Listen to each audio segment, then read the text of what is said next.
할렐루야. 오늘도 은혜의 자리에 나오신 우리 성도님들을 주님의 이름으로 환영하고 축복합니다. 오늘도 하나님께서 이 자리 가운데 우리와 함께 하시고 주님을 사모하는 모든 심령들 가운데에 충만한 은혜를 부어 주실 줄 믿습니다. 우리 시간에 그 주님을 기대하는 마음으로 다 같이 자리에서 일어나셔서 우리 합당하신 하나님 앞에 우리 찬양하며 나아가겠습니다.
한번 그 주님의 임재를 소망하며 주의 나라가 임할 때 하나님 임재하실 때 예배가 회복되며 기적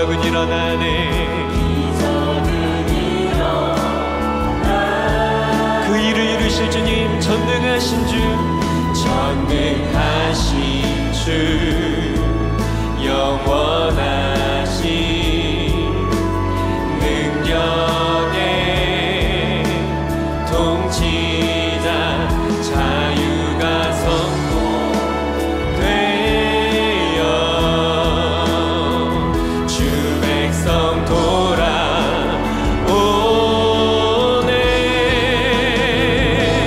하나님 나라 임하소서. 영광과 존귀 능력과 위엄 놀라운 사랑의 기적의 하나님 지금 이곳에 우리 주님을 찬양합니다. 주 높고 위대하심을 주 높고 위대하심을 크게 외쳐 선포하네. 만왕의 왕 만왕의 왕 주 하나님 지금 하나님 나라 임하소서. 하나님 나라 임하소서. 영광과 존귀 능력과 위엄 놀라운 사랑의 기적의 하나님 지금 이곳에 오 우리 소리 높여 그 하나님 앞에 모든 영광과 존귀와 능력 받으소서. 받은 모든 영광과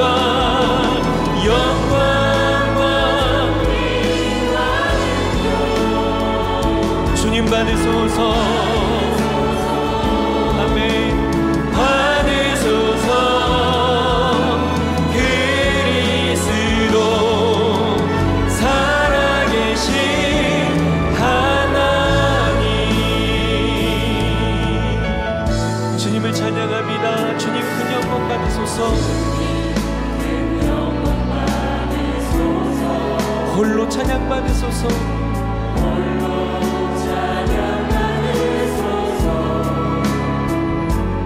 모든 이름 위에 뛰어난 그 이름 온 땅과 하늘이 다 찬양해.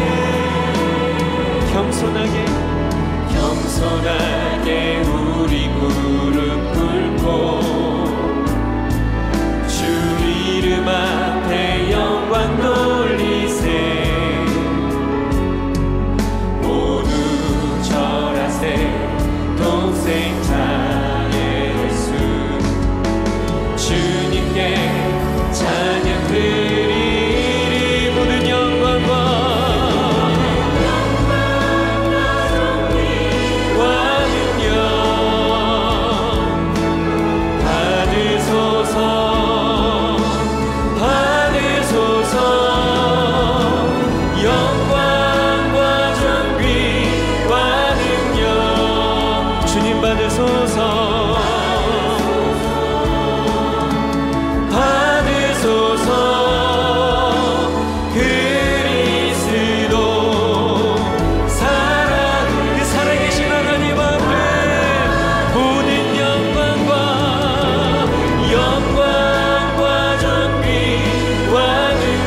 전능하사 천지를 만드신 하나님 아버지를 내가 믿사오며 그 외아들 우리 주 예수 그리스도를 믿사오니 이는 성령으로 잉태하사 동정녀 마리아에게 나시고 본디오 빌라도에게 고난을 받으사 십자가에 못 박혀 죽으시고 장사한 지 사흘 만에 죽은 자 가운데서 다시 살아나시며 하늘에 오르사 전능하신 하나님 우편에 앉아 계시다가 저리로서 산자와 죽은 자를 심판하러 오시리라.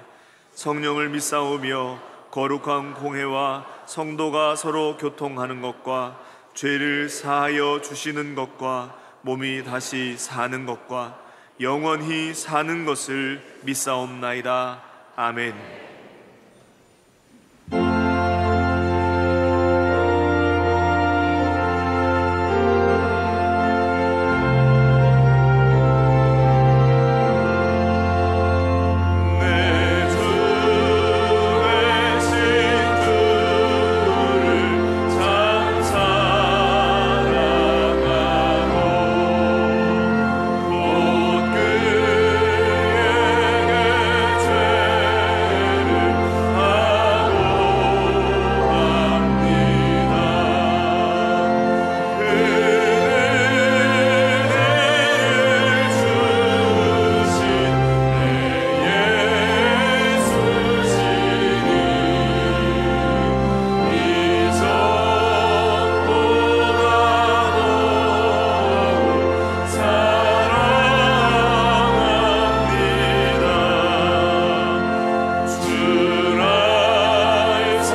곳에서 진 곳에서 나는 예배하네. 어떤 상황에도 나는 예배하네. 진 곳에서 나는 예배하네. 어떤 상황에도 나는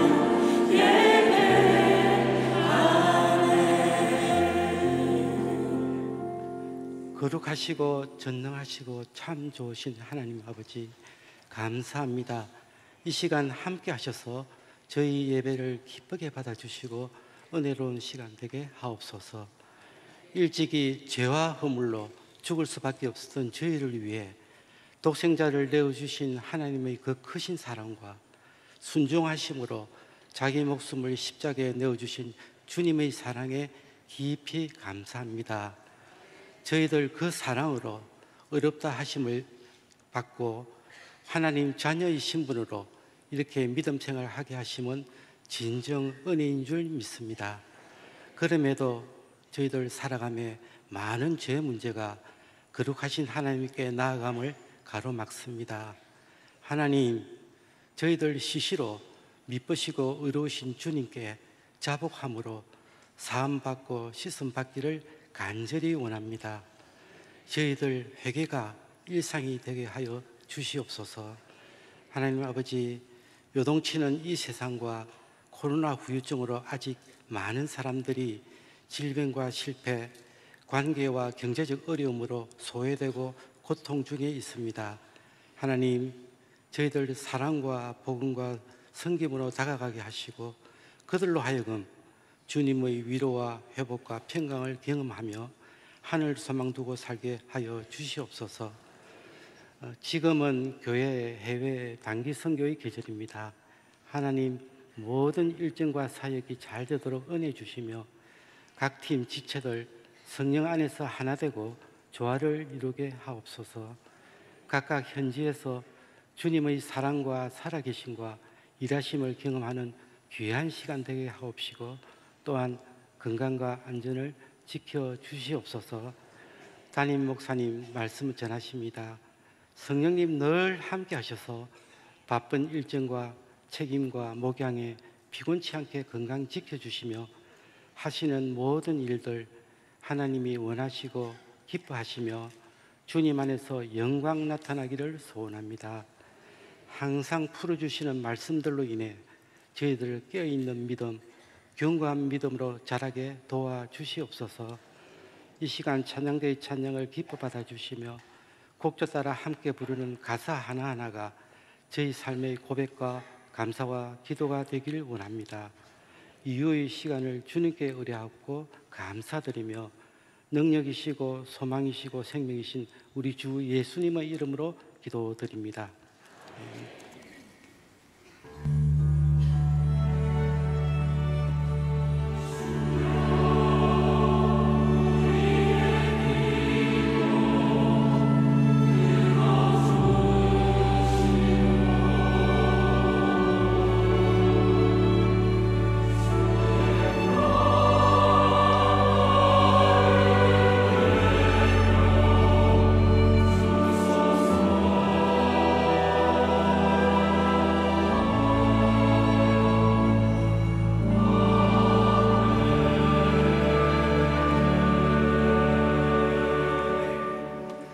오늘 우리에게 주시는 하나님의 말씀은 신약성경 에베소서 4장 17절에서 24절입니다. 에베소서 4장 17절에서 24절 말씀, 신약성경 313면 가까이에 있습니다. 에베소서 4장 17절에서 24절 말씀을 제가 봉독하겠습니다. 그러므로 내가 이것을 말하며 주 안에서 증언하노니 이제부터 너희는 이방인이 그의 마음에 허망한 것으로 행함같이 행하지 말라. 그들의 총명이 어두워지고 그들 가운데 있는 무지함과 그들의 마음이 굳어짐으로 말미암아 하나님의 생명에서 떠나 있도다. 그들이 감각 없는 자가 되어 자신을 방탕에 방임하며 모든 더러운 것을 욕심으로 행하되 오직 너희는 그리스도를 그같이 배우지 아니하였느니라. 진리가 예수 안에 있는 것 같이 너희가 참으로 그에게서 듣고 또한 그 안에서 가르침을 받았을진데 너희는 유혹의 욕심을 따라 썩어져 가는 구습을 따르는 옛사람을 벗어버리고 오직 너희의 심령이 새롭게 되어 하나님을 따라 의와 진리의 거룩함으로 지으심을 받은 새 사람을 입으라. 아멘.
통일 선교 주간을 맞습니다.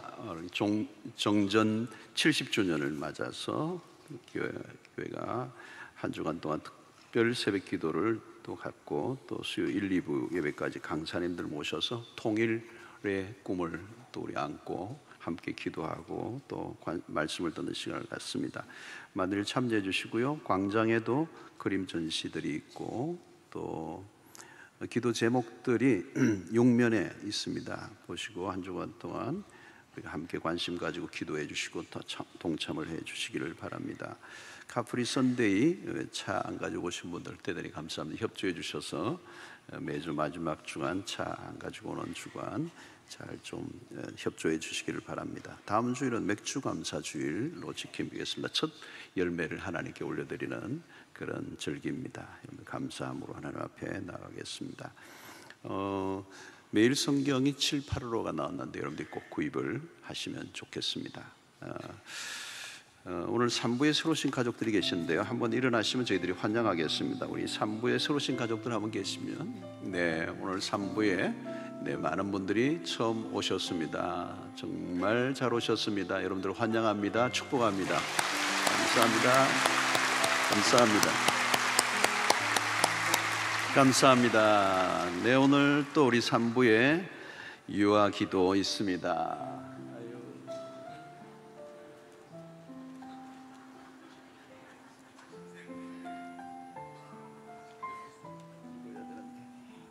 얼굴 한번 보자.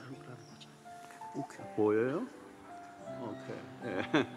자, 기도하겠습니다. 하나님 아버지, 귀한 생명을 주셔서 감사합니다. 하나님 안에서 잘 자라갈 수 있도록 축복하여 주시옵소서. 일평생 주의 손이 떠나지 않게 하여 주시옵시고, 어디를 가나 사랑받고 인정받고 존경받는 인생 되게 하여 주시옵소서. 지혜와 명철을 더하여 주시옵시고, 하나님이 기뻐하시는 생애로 하나님 인도해 주시옵소서. 주의 권능의 팔로 붙잡아 주셔서 주의 영광을 위해서 아름답게 살아드리는 생명이 되게 하여 주시옵소서. 하나님께서 건강을 지켜주시고 지혜와 명철을 더하여 주시옵소서. 하나님께서 일평생 축복하여 주실 줄로 믿사오며 예수님의 이름으로 기도하옵나이다. 아멘. 미안해, 내가 잘못 안 와가지고.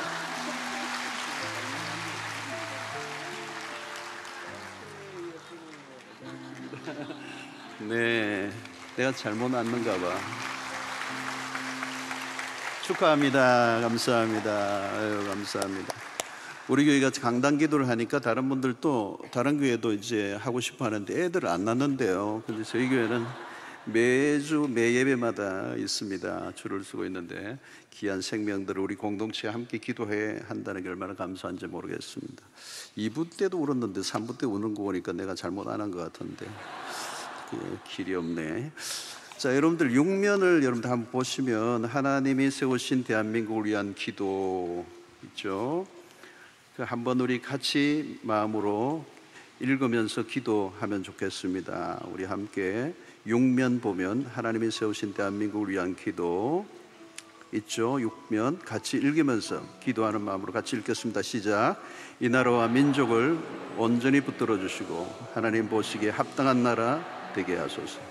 세우신 위정자와 모든 리더십이 하나님의 뜻을 이루는 복된 자들이 되게 하소서.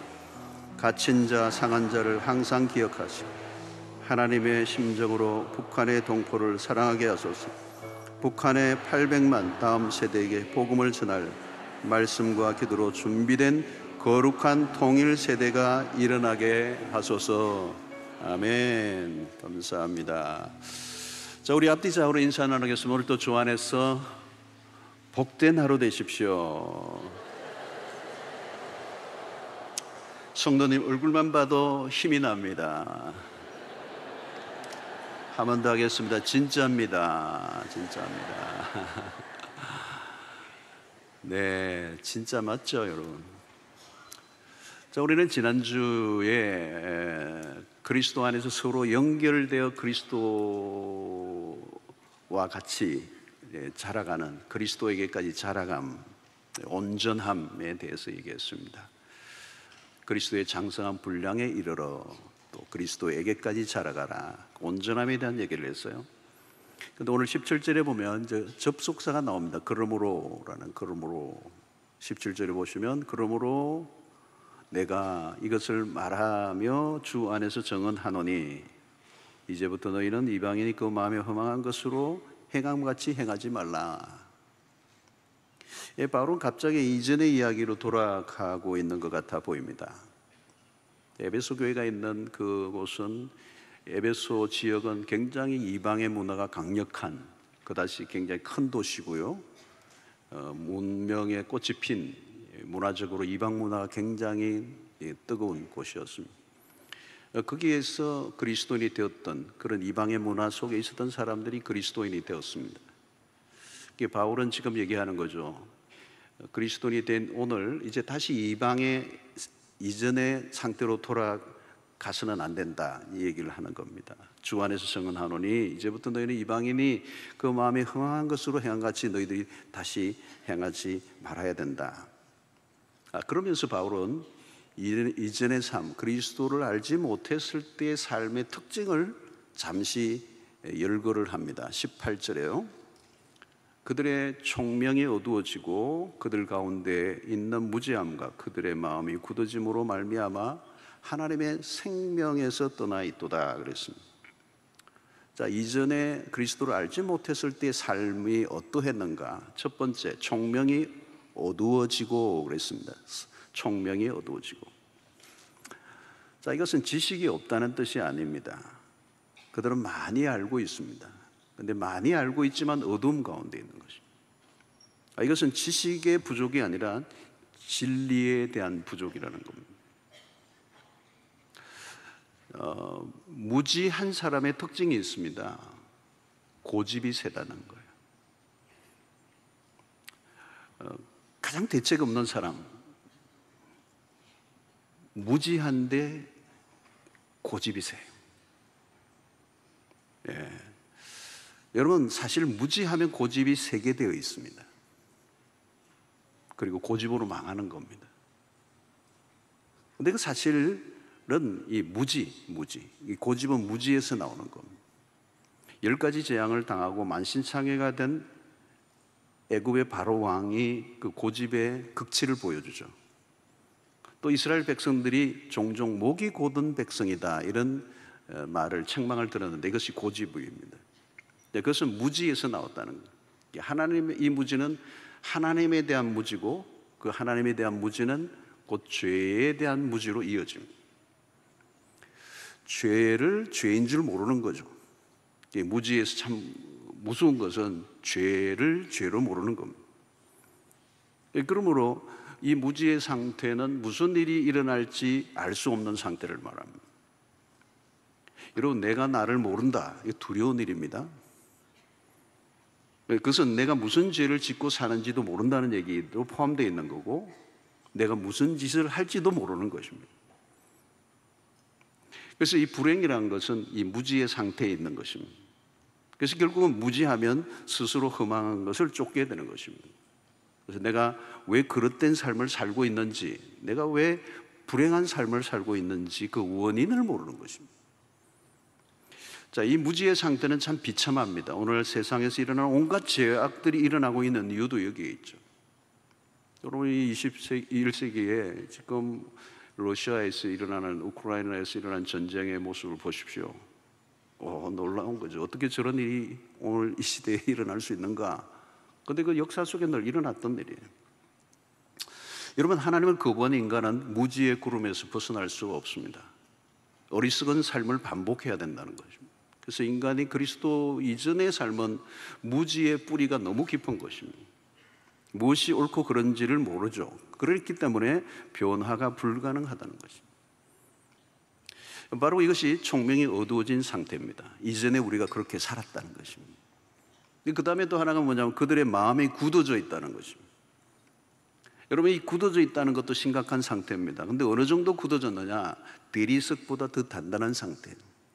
여기 단단한, 이 마음이 굳어 있다는 말은 굉장히 스트롱한 단어입니다. 여러분, 이 동맥경화증 굉장히 무서운 거죠. 거의 사망으로 가는 무서운 병입니다. 이 마음의 굳어짐, 그 이상입니다. 마음이 딱딱하게 굳어져 있는 상태는 어떤 일에도 반응하지 않습니다. 특별히 영적인 일에 반응이 없습니다. 말씀을 아무리 들어도 반응하지 않습니다. 그게 마음이 굳어진 상태입니다. 기적을 봐도 냉담합니다. 그러니까 예수님이 기적을 행하는데도 그 기적을 행한 예수를 죽이려고 했던 서기관과 바리새인들이 있습니다. 기적이 일어나고 말씀이 전해지는데도 반응하지 않습니다. 오히려 죽이려고 했습니다. 왜 그런 반응을 보이죠? 마음이 굳어져 있다는 거예요. 지적 활동은 활발한데 영적으로는 기능이 죽어 있는 것입니다.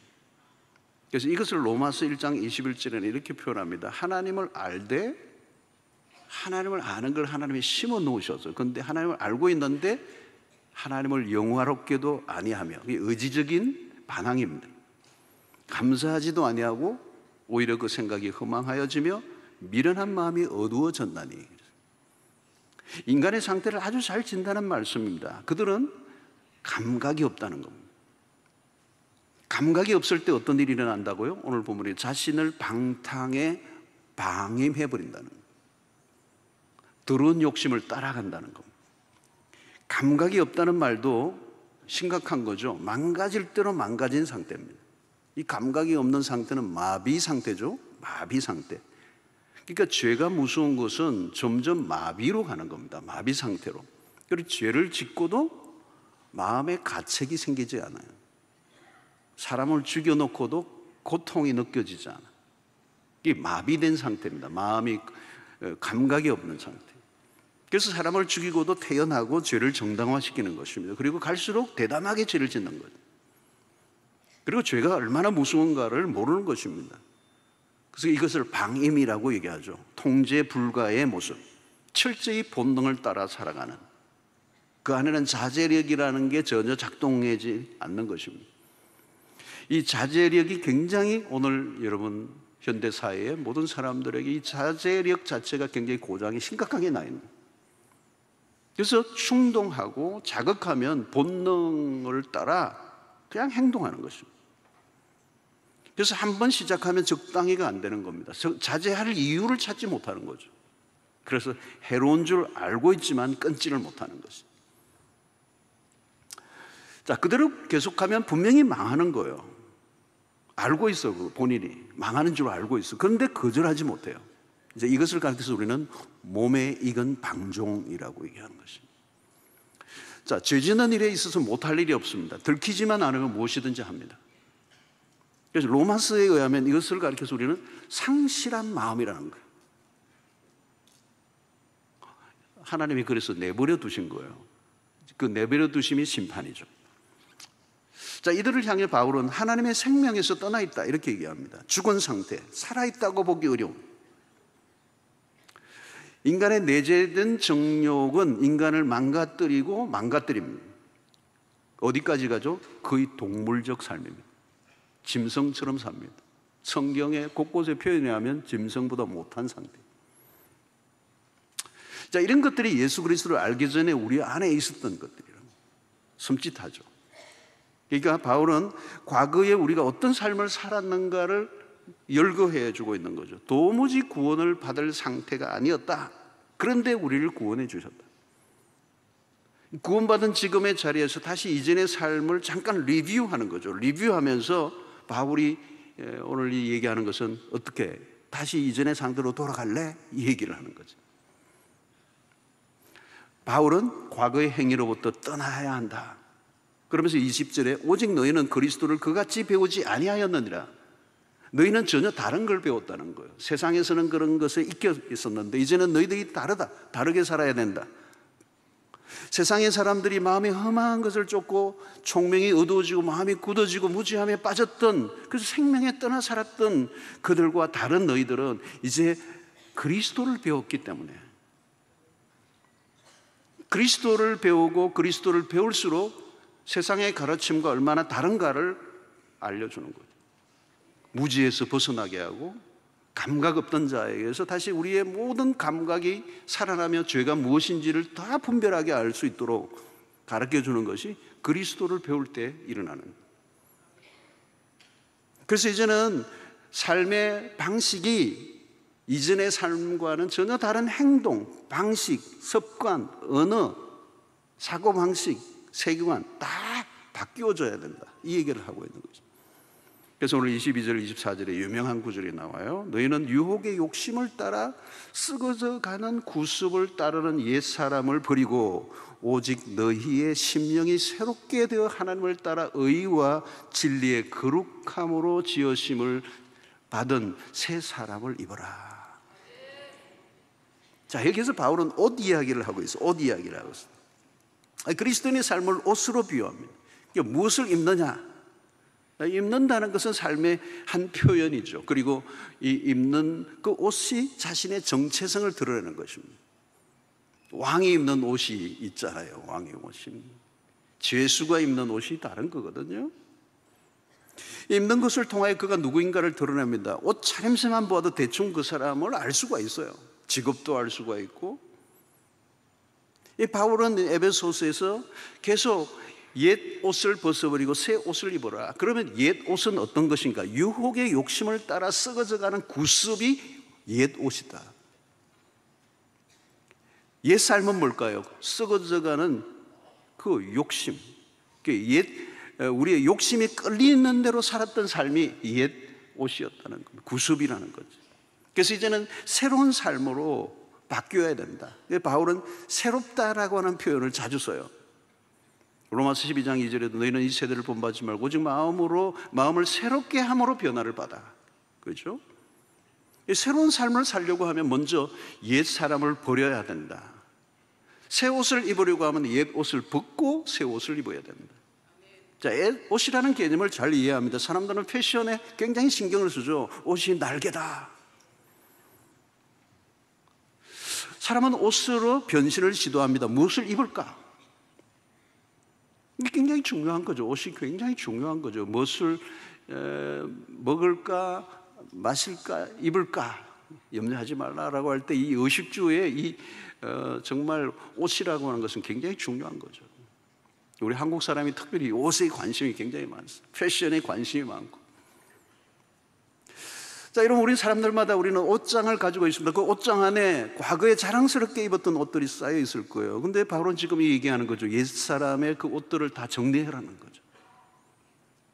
옷장을 정리해라. 자, 그런데 사람들은 옛사람, 그 썩어져가는 구습을 쫓는 옛사람, 그 과거의 옷을 벗어버리지 못하고 있다는 거예요. 왜 그것을 벗어버리지 못하는가? 예전에 입던 옷이 편안하기 때문이에요. 왜 편안하죠? 오랫동안 입어왔기 때문에. 성도 여러분, 예전의 습관들은 쉽게 없어지지 않습니다. 어떤 사람은 자기도 모르게 욕이 나오는 거예요. A, B, C 할 때 그 C 나오는 거예요. 너무 자연스럽게 나오는데요. 근데 놀라운 것은 그가 얘기하는데 너무 어울린다는 거예요. 왜요? 왜 어울리죠? 왜 자연스럽죠? 오랫동안 몸에 익어져 있는 거죠. 입에 익어져 있는 거죠. 하루 이틀을 했던 욕이 아니에요. 구습이 있는 거죠. 화를 내는데 너무 쉽게 화를 내는 거예요. 여러분, 분명히 우리가 예수를 믿으면 변화가 있습니다. 그럼에도 불구하고 옛 삶 그대로 살고자 하는 습관이 우리 안에 남아있는 거예요. 나도 모르게 옛 모습이 나도 모르게 나쁜 버릇이 나도 모르게 흘러나오는 거예요. 여러분, 이 습관이 얼마나 무서운지 모릅니다. 습관화되면요, 그냥 죄를 짓는 겁니다. 내가 선택하고 결단하는 과정이 없어요. 그냥 행동해 하는 겁니다. 몸에 있기 때문에 자동적으로 나오는 겁니다. 그렇잖아요, 여러분. 내가 화를 내어야지 결단하고 화를 냅니까? 그냥 화가 나오는 거지. 내가 욕을 한번 써먹어야지 그게 그냥 나와버리는 거잖아요. 이건 뭘 말해주느냐? 죄의 습관이 남아있다는 거예요. 문제는 죄의 습관은 아직도 견고하게 남아있는데 그리스도인으로서의 삶의 습관은 내 몸에 익어지지 않았어. 여기에 딜레마가 있는 거예요. 신자로서 어떻게 살아야 되는지 모르는 바가 아니에요. 아는 건 많아요. 그런데 정보의 습득의 문제가 아니라 영적으로 아직 내면에 형성이 안 돼 있는 거예요. 그리스도인으로. 우리의 마음과 의지와 생각과 몸, 모든 것이 새로운 삶을 살도록 훈련되어져야 되는데 아직 그 훈련이 안 되는 거죠. 그래서 그리스도인으로 살고 싶지만 생각처럼 쉽지 않은 것입니다. 변화를 원하지만 실패를 반복하고 절망합니다. 그런 시간이 흐르면서 옛 사람의 옷을 그대로 다시 끼워 입는 거죠. 여러분, 우리는 오랫동안 죄인으로 살아왔습니다. 죄를 따라 살아가는 삶의 방식과 습관은 뿌리가 매우 깊습니다. 마음으로는 벗고 싶었는데 현실은 달라요. 익숙해진다는 게 얼마나 무서운지요. 여러분, 운전을 해도 처음에 배웠던 그걸 이렇게 바꾸기가 어려워요. 잘못된 습관을 한번 기울이면은 과거의 삶을 버렸다고 생각하는데 여전히 남아있는 겁니다. 우리는 여전히 미워하고 여전히 시기하고 여전히 질투하고 여전히 음란하고 여전히 타락한 그 본성이 우리 안에 내면에 남아있다. 예수를 믿고 어느 정도까지는 변화가 되는 듯해 보입니다. 그런데 어느 순간 변화가 잘 눈에 띄지 않아요. 이전에는 죄와 죄 아닌 것이 구별이 안 돼서, 그런데 이제는 죄에 대한 구별이 돼요. 그런데 분명한 것은 그 죄라고 하는 사실 앞에서 내가 빠져나오고 있지 못하고 있다. 그래서 바울은 이런 얘기합니다. 내 몸을 쳐 복종케 함은 그랬습니다. 왜 여러분 이런 단어를 쓰죠? 몸의 훈련이 쉽지 않다는 거예요. 내 몸을 쳐서 복종시키는 복싱의 용어거든요. 코너에 몰아가지고 완전히 KO를 시키는, 내 몸을 그렇게 복종을 시킨다는 거예요. 훈련해야 된다는 거예요. 훈련되지 않은 몸은 내 몸이지만 내 마음대로 안 되는 것입니다. 자유가 없는 것입니다. 처복종을 시켜야 한다는 것은 의지적으로 복종의 훈련을 계속 반복하라는 것입니다. 왜요? 여러분, 죄의 힘을 가소평가해서는 안 됩니다. 거짓말 하지 않으려고 해도 어려운 거예요. 하루 이틀 거짓말 해온 게 아니기 때문에. 그냥 거짓말이 아니라 능숙하게 거짓말을 하거든요. 우리는 어디에서부터 진실인지 거짓인지 구별도 안 돼요. 왜? 그리스도를 만나기 전에 우리는 어둠 속에 있었기 때문에 거짓인지 진실인지 분별 자체가 안 돼요. 진리가 없었거든요. 기준이 없었던 거거든요. 거짓 속에 살아갈 수밖에 없었습니다. 진리 안으로 들어가면 진실하게 산다는 게 얼마나 어려운가를 알게 되는 것입니다. 그래서 이렇게 몸을 훈련해서 몸이 나를 지배하지 않게 하는 훈련, 신앙생활을 오래 해왔지만 여전히 죄의 힘이 나의 삶을 교란시킵니다. 성도 여러분, 삶의 변화는 그렇습니다. 어느 시기를 놓치고 나면 어려워져요. 새로운 삶을 살고자 하는, 변화된 삶을 살고자 하는 열망이 점점 식어져 버리는 거예요. 여러분, 몸의 훈련을 한다는 것은 우리가 쉬운 게 아닙니다. 우리가 육체를 위해서도 다이어트를 하는 것과 맛있는 음식을 절제하는 것 사이에 큰 싸움이 일어나잖아요, 여러분.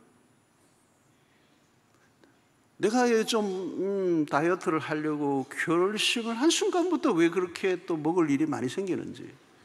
그래서 오늘까지만 먹자 이러고 또 하죠.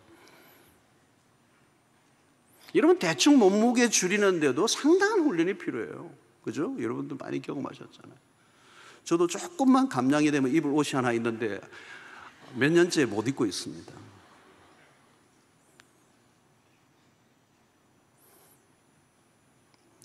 그런데 여러분, 몸무게 줄이는데도 상당한 훈련이 필요하지만 몸에 근육을 만들려고 하면 다른 차원의 훈련이 필요하죠. 강한 근육을 만들어내는 거. 살을 좀 빼야 되겠다, 이 정도가 아니라 살을 빼는 그 다음 단계, 이 근육을 만들어내는 단계. 여러분, 적당히 운동을 하고는 근육이 안 생기잖아요. 뱃살을 빼고 그 위에 식스팩을 만들어낸다?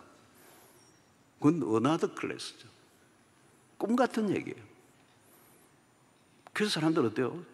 살던 대로 살자. 네 나이에 이 정도면 됐지. 뭐가 일어나는 거? 합리화가 일어나는 거예요. 신앙의 세계도 똑같아요. 주의를 지키는 정도면 충분한 거지. 뭐 이 정도 다니면 됐잖아. 결정 안 하고 잘 다니고 있잖아. 자기의 수준을 합리화하기 시작하는 거예요. 이 정도 믿으면 된 거 아닌가.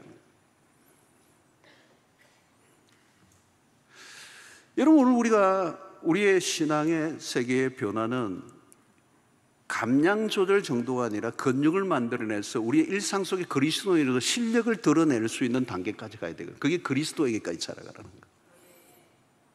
그런데 우리는 적당한 수준에서 자기 합리화가 일어나면서 이 정도 수준으로 괜찮다고 자기를 합리화하는 것입니다.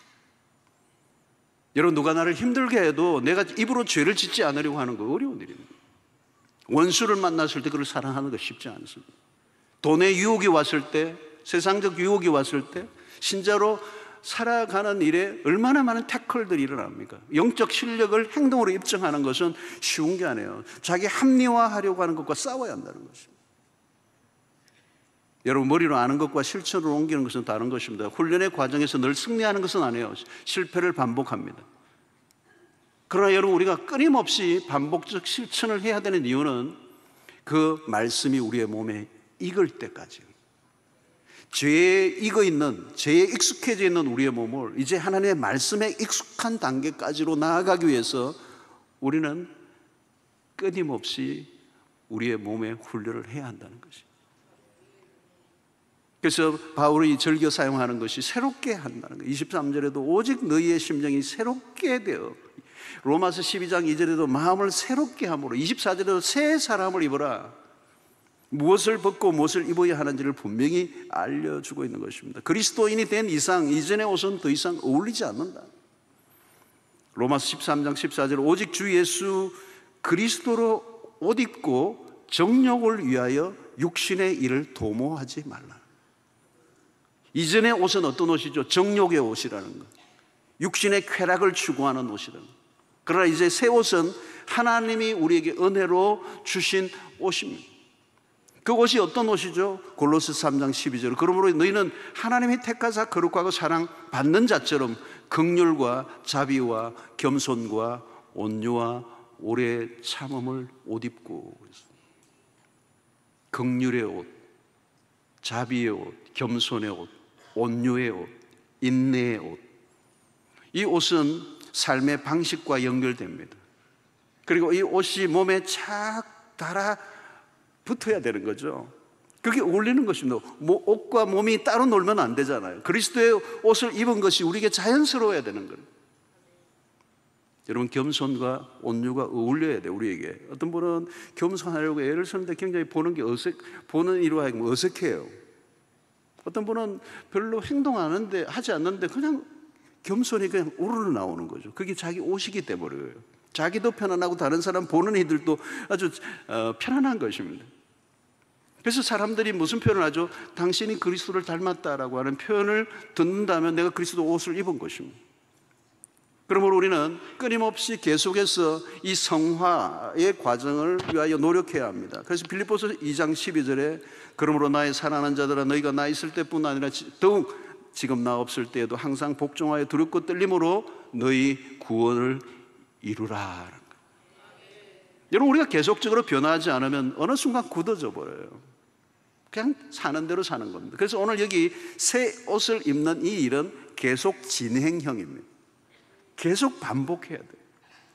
변화를 멈추면 굳어지는 겁니다.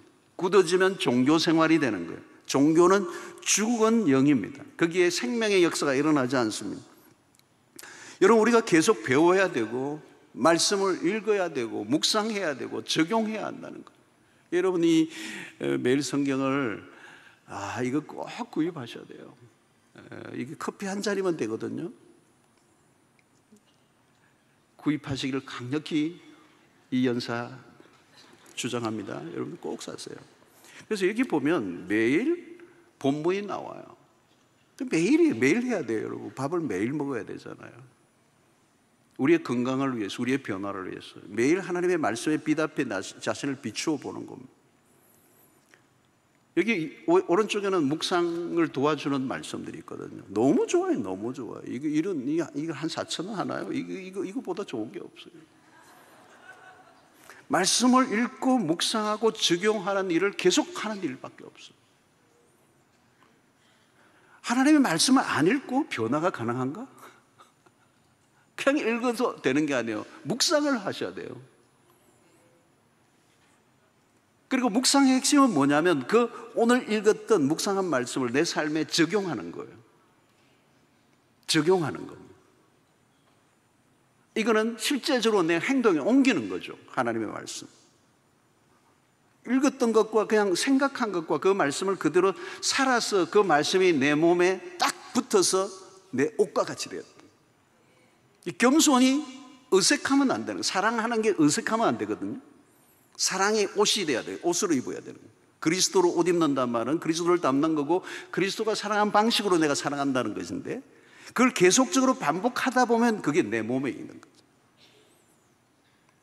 자, 여러분, 이게 실력으로 나타난 거잖아요. 여러분, 다이어트를 하는데 그냥 안 되잖아요. 여러분, 실력으로 만들어 근육질로 만들어는 그냥 안 되는 거잖아요. 여러분, 몸무게 몇 킬로 줄이는 거 쉽지 않잖아요. 유혹 이겨야 되고 세상에 맛있는 걸 다 거부해야 되고 규칙적인 운동을 해야 되고 멈추면 여러분 어떻게 돼요? 당장 원상복귀. 베들레헴 되는 거잖아요, 여러분.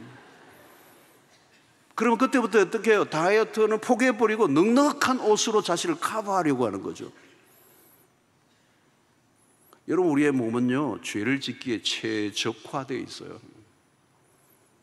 그대로 두면 어디로 튈지 아무도 몰라요. 그래서 오늘 21절에 진리가 예수 안에 있는 것 같이 너희가 참으로 그에게서 듣고 또한 그 안에서 가르침을 받았을진대, 이기라고.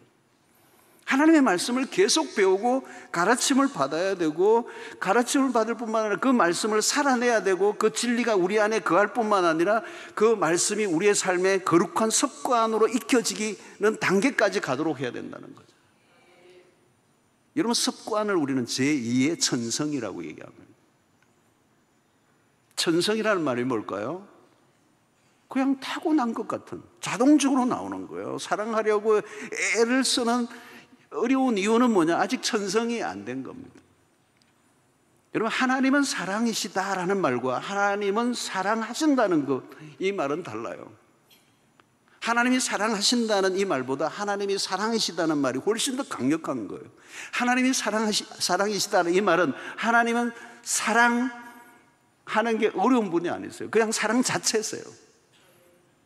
여러분, 우리가 그리스도로 옷 입으면 어떻게 돼요? 여러분, 우리가 사랑하려고 애를 쓰는 거는 여러분, 그건 아직도 내가 안 돼 있는 거예요. 그런데 정말 그리스도로 옷 입게 되면 그것을 연습하고 훈련하다 보면 그 사랑인 하나님의 성품이 내 안에 들어와서 나중에는 어떻게 돼요? 사랑하지 않기가 어려워져요. 이게 여러분 새로워진 삶입니다. 새 옷입니다. 과거에는 우리가 사랑을 해도 우리의 방식으로 사랑했고, 이기적으로 사랑했고, 자기중심적으로 사랑했고, 계산적으로 사랑했고, 그 사랑 안에 욕망이 있었고, 그래서 여러분, 우리의 세상에서 일어나는 사랑이 요구하는 사랑이잖아요. 요구하는 사랑. 가만히 보면 완전히 주는 사랑은 없거든. 요구하는 사랑이에요. 그런데 요구하는 사랑, 이미 그 안에는 사랑이 검이 간 거잖아요. 그 요구하는 사랑이 더 깊어지면, 더 강해지면 뭐예요? 가스라이팅까지 가는 거잖아요. 사랑한다고 했는데 왜 그렇죠? 그래서 성경이 말씀하는 사랑과 거리가 먼 잘못된 자기 욕망의 성취의 도구로 사랑을 하는 것이죠.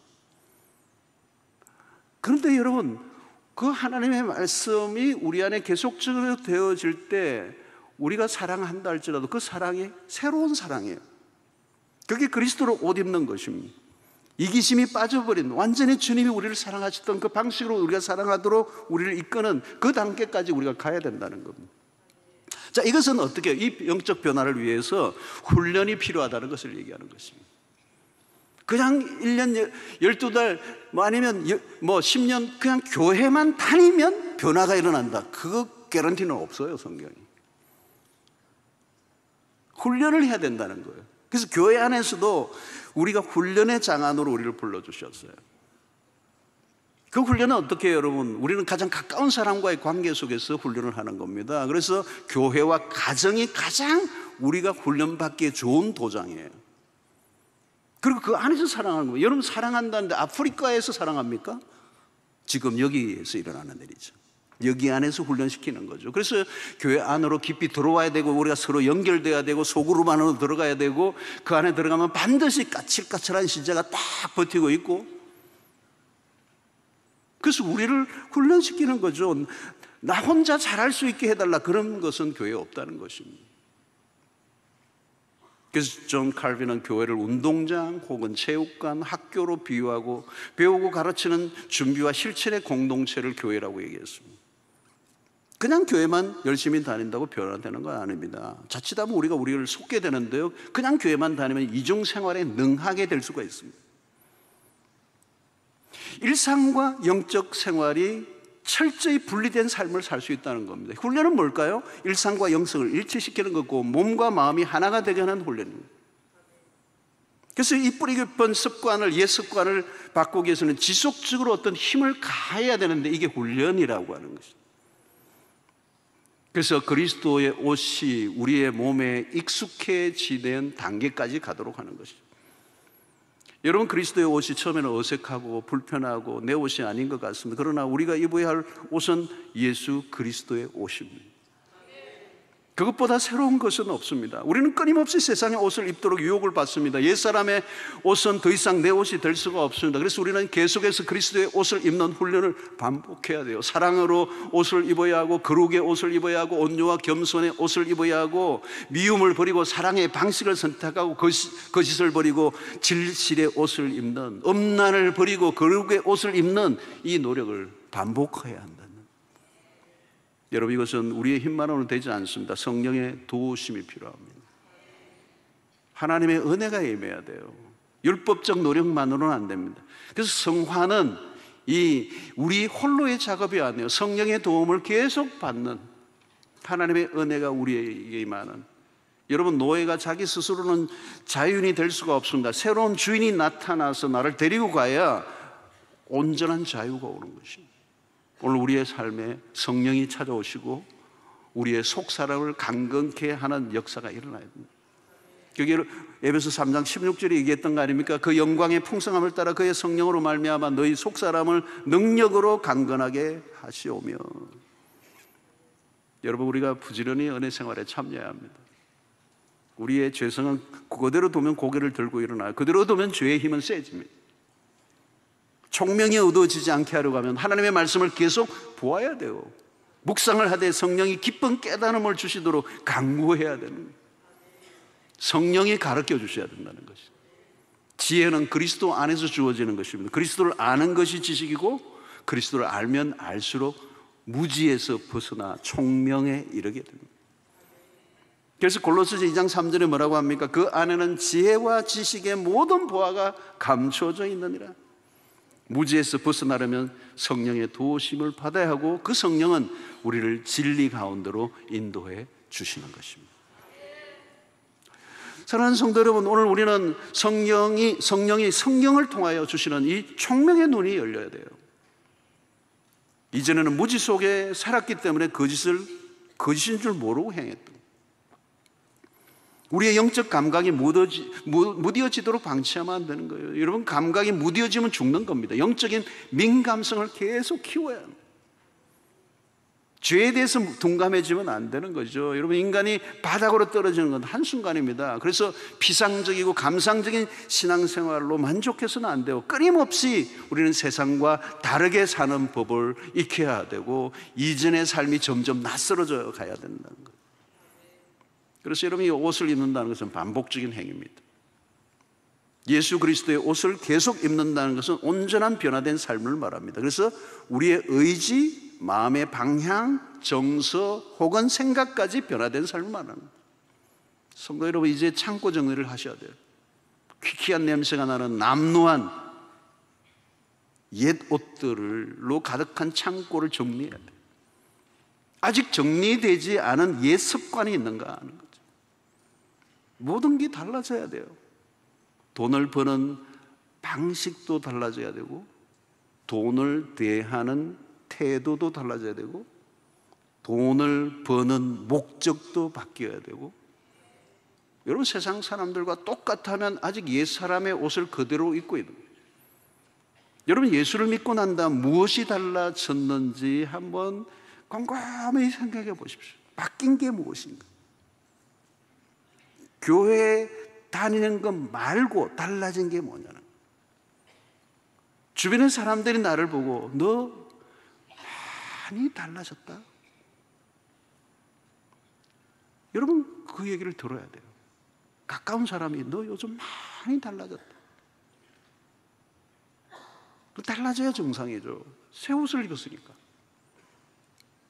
오늘 24절에 하나님을 따라 의와 진리의 거룩함으로 지으심을 받은 새 사람을 입어라. 이제 과거와 다르게 살아야 한다는 겁니다. 세상 사람들과 다르게 살아야 된다. 하나님이 우리를 옛 사람과 다르게 지으셨어요. 우리는 이제 다시 이전으로 돌아갈 수가 없어요. 아니, 이전으로 돌아가고 싶은 마음 자체가 일어나지 않아야 정상이에요. 이전에 죄악 속에 뒹굴 때의 삶이 아직도 아련하게 내 삶을 자극하고 미련이 남아있다면 그건 정상이 아니죠. 그럴 수 없다는 거예요. 다시 돌아가고 싶지 않아요. 우리의 마음과 생각이 확실히 달라졌는데, 이전에 관심을 쏟던 것들이 이제는 더 이상 흥미가 없어야 정상이라는 거죠. 바울은 예전에 좋아했던 그 모든 것들이 배설물처럼 보였다. 내가 왜 그런 것에 열을 내고 왜 내가 그런 것에 돈과 시간을 낭비하며 살았을까? 꿈에도 돌아가고 싶지 않아야 정상인 거죠. 그런데 여러분, 우리가 새로운 옷을 계속 입지 않으면 나도 모르게 옛 습관이 나를 과거로 돌아가게 만든다. 여러분, 우리는 이제 옷장을 열면 아마도 아직도 이전에 즐겨 입었던 낡은 옷들이 있을 것입니다. 그런데 이제는 입어서는 안 돼요. 아마도 그럴 거예요. 여러분, 그 옷을 보면서 어떻게 내가 이 옷을 입고 다녔을까? 미련 없이 버려야 돼요.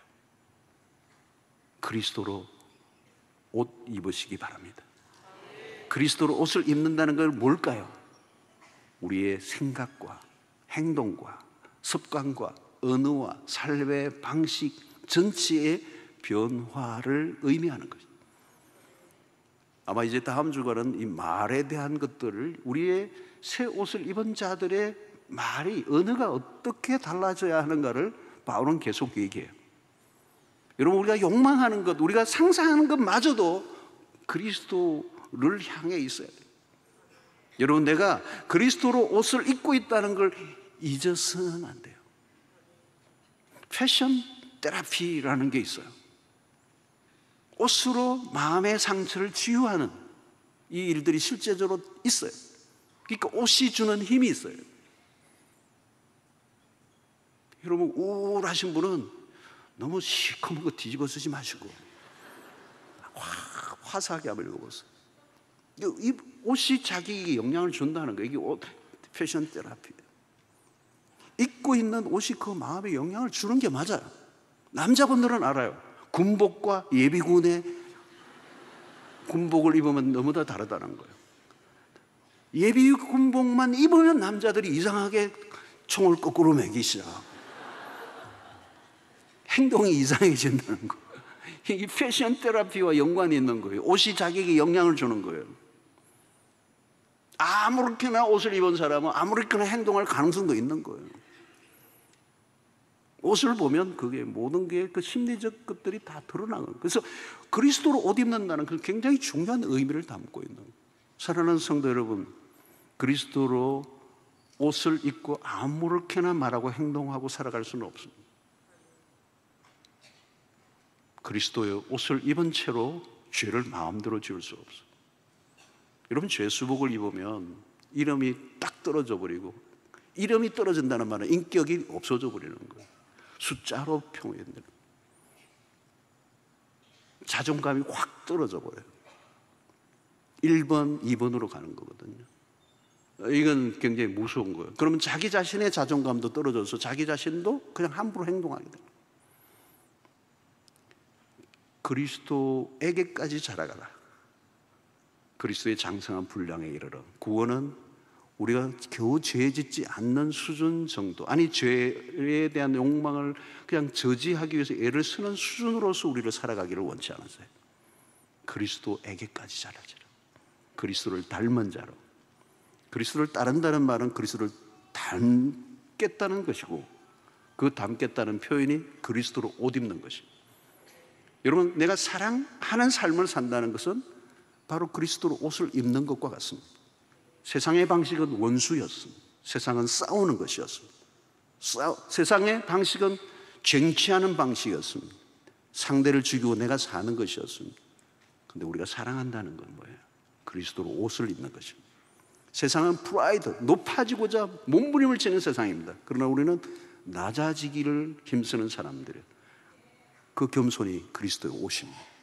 사랑하는 성도 여러분, 그리스도로 옷을 입고 그리스도를 닮아가는 일에 힘쓰고, 이것은 한 번의 결단으로 되는 것이 아니라 끊임없는 우리의 죄의 섭성과 싸워야 하고, 구습과 싸워야 되고, 욕심과 싸워야 되고, 그래서 우리의 그리스도로 옷을 입는 그날까지 반복적으로 노력하고 훈련받고 우리가 서로 공동체 안에서, 우리의 주어진 모든 관계 안에서 그리스도의 사람으로 다듬어져가는 은혜가 있게 되기를 주의 이름으로 축원합니다. 하나님, 오늘 또 우리에게 주신 말씀으로 인해 감사를 드립니다. 하나님의 진리의 말씀이 우리 안에 깊이 들어와 우리의 어둠에서, 무지에서 벗어나게 하시고 감각 없던 자의 삶에서 돌이켜 이제 그리스도다운 삶을 살아가도록 훈련받고 또 우리 자신이 날마다 성화되어져 가게 하여 주셔서 그리스도에게까지 이르는 그 목표를 놓치지 않고 열심으로 믿음의 다름질을 하는 주의 백성들 되게 하여 주시옵소서. 죄를 짓고 사는 것에 합리화가 일어나지 않게 하여 주시옵시고 의의를 추구하며 하나님의 말씀과 진리가 우리의 삶의 몸에 배이도록 끊임없이 반복하여 훈련하고 성령의 도심과 인도하심에 우리가 훈련을 받는 그런 성화된 주의 백성들 다 되게 하여 주시옵소서. 예수님의 이름으로 기도하옵나이다. 아멘.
하나님 감사합니다. 귀한 물질을 정성껏 구별하여 주의 손에 올려드렸습니다. 믿음으로 드렸습니다. 모든 것이 하나님으로부터 왔음을 인정하고 주 앞에 드렸습니다. 하나님 나라와 복음을 위해서 귀하게 쓰여지게 해주시고 드린 손길들 기억해 주시기를 원합니다. 우리의 삶이 쉽지 않은 이 여정에 주님의 인도, 주님의 공급, 주님의 보호가 필요합니다. 때를 따라 돕는 은혜로 함께 해주시고 또 우리가 구하고 생각하는 것보다 더 넘치도록 부어주시는 그 풍성한 하나님을 경험하게 하여 주셔서 우리의 삶에 주신 그 축복과 은혜를 이웃과 나누고 또 그 축복을 나누어주는 통로들이 다 되게 하여 주시옵소서. 우리의 가정과 직장, 사업, 진로, 결혼, 취업 모든 것 주의 손에 의탁합니다. 어느 것 하나 쉽지 않지만 하나님의 손길이 닿으면 오늘 또 기적은 일어날 줄로 믿습니다.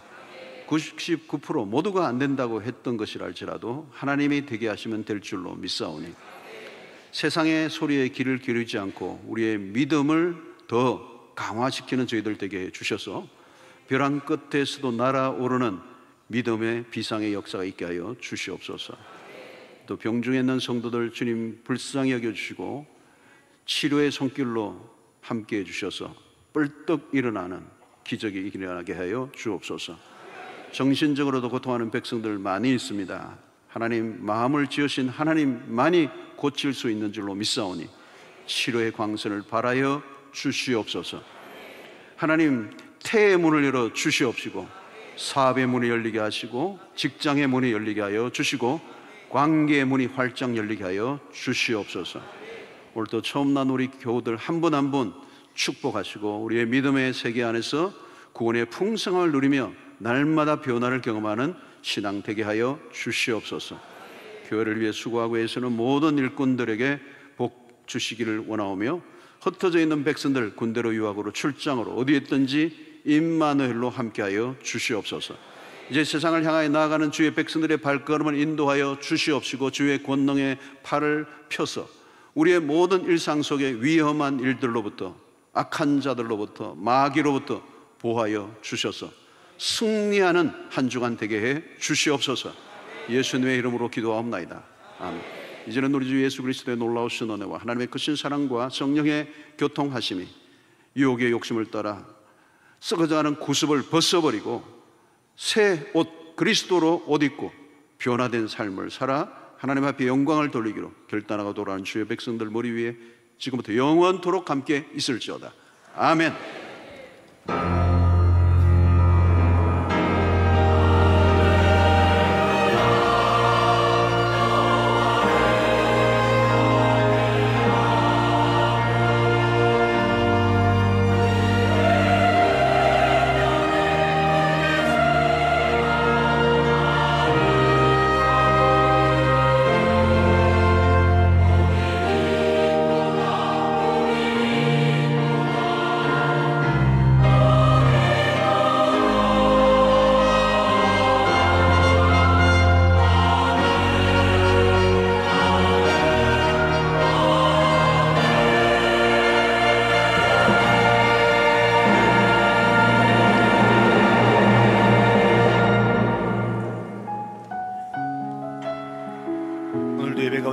마음속에 깊이 품으며 함께 찬양하는 동안에 깊은 기도의 자리로 나아가시겠습니다. 하나님은 너를 지키시는 자 함께 고백합니다. 하나님은 너를 지키시는 자 너의 우편에 그늘 되시니 낮에 해와 밤의 달도 너를 해치 못하리. 하나님은 너를 지키시는 자 하나님은 너를 지키시는 자 너의 환난을 면케하시니 그가 너를 지키시리라. 너의 출입을 지키시리라. 눈을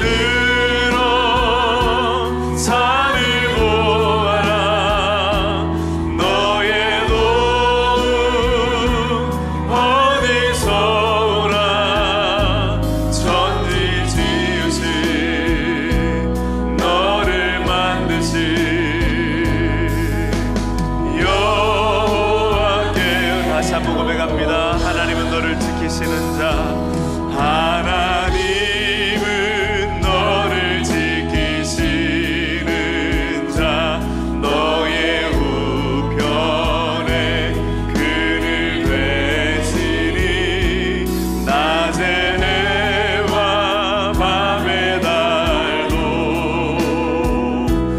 너를 해치 못하네. 하나님은 너를 지키시는 자, 하나님은 너를 지키시는 자, 너의 환난을 면케하시니 그가 너를 지키시리라. 너의 출입을 지키시리라. 눈을 들어 산을 보아라. 너의 도움은 어디서 오나.